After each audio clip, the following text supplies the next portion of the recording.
taliyaha guud ee ciidamada dabdamiska Soomaaliland sareeye guuto Axmed Maxamed Xasan Sawaaxili iyo wafdi hogaaminaya oo soo gaaray magaalada Burco ayaa saaka kormeer ku tagay xarunta ciidanka dabdamiska ee gobolka Togdheer sidoo kale taliyuhu waxa uu kulan la qaatay maamulka wakaalada biyaha Burco kulankan ay kaga wada hadleen sidii wakaalada biyaha Burco ay ciidamada dabdamiska Burco u sameyn lahayd goobo kaalin biyaha lagaga maarmo booyadaha dabdamiska dhibta ay kala kulmaan marka uu dhaco dab waxaanay mas'uuliyiintani kormeereen goobaha kaalmaha laga sameynayo goorayna waxa halkaasi ka hadlay taliyaha ciidanka dabdamiska ee gobolka Togdheer oo hadallo soo dhaweyn ka soo jeediyay ciidanka dabdamiska qaranka ugu horeeyo taliyaha ciidanka dabdamiska qaranka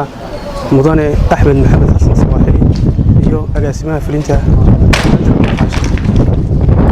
aad iyo aad baan soo dhaweynaya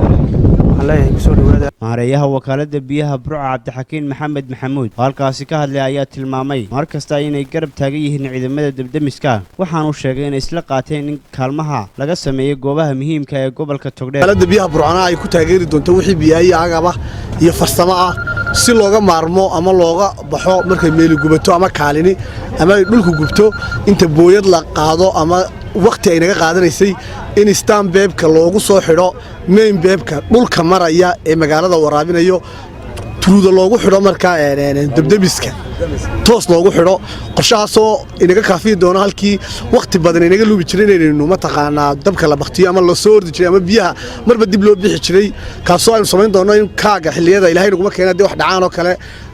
faalfiyada ama kaakiska loo soo xidhi doono main sectionka xilliga ay soconayso dabdaminto ama waqtiga hawlgalka lagu guda jiro biyaha loo soo xidhi doono si ay pressureka biyuhu xoog u yeeshaan oo aanay kala go u dhicin dabdamiska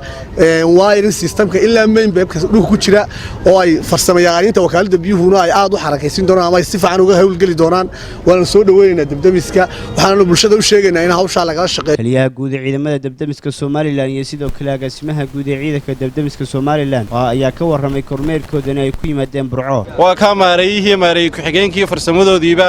goob walbana soo istaajiyay sidaasna sida uu ballan qaaday maareeyuhu magaalada oo dhan lagu fidin doono annagana waxaana laga yaqaanaa inaanu qalabkii keenno meelahan kaalmaha biyaha laga qaato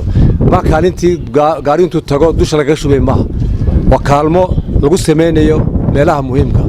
dacalayaashoo kale patrol stationadoo kale marka gaarigeenu markuu tago biyaha yar uu sito ayuu ku bilaabaya laakiin biyuu soo gashanay marka ilaa haddii wiig dabka la dagaalamayo baabuurtaas ka dhaaqi maayaan waxaanu joojinaa baabuurtii booydu daba carari jireen waxaanu joojinaa baabuurtii marka uu ka dhammaado haddana dib loo noqon jiray marka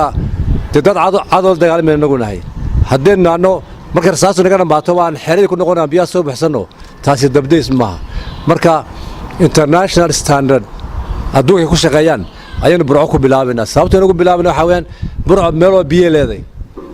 imika waan soo aragnay maareeyay biyaha marka xabadaan soo sameynay ayaan ku tijaabin doonaa oo waan ku guuleysanaynaa 100% Shaakir Cabdi Axmed Sab TV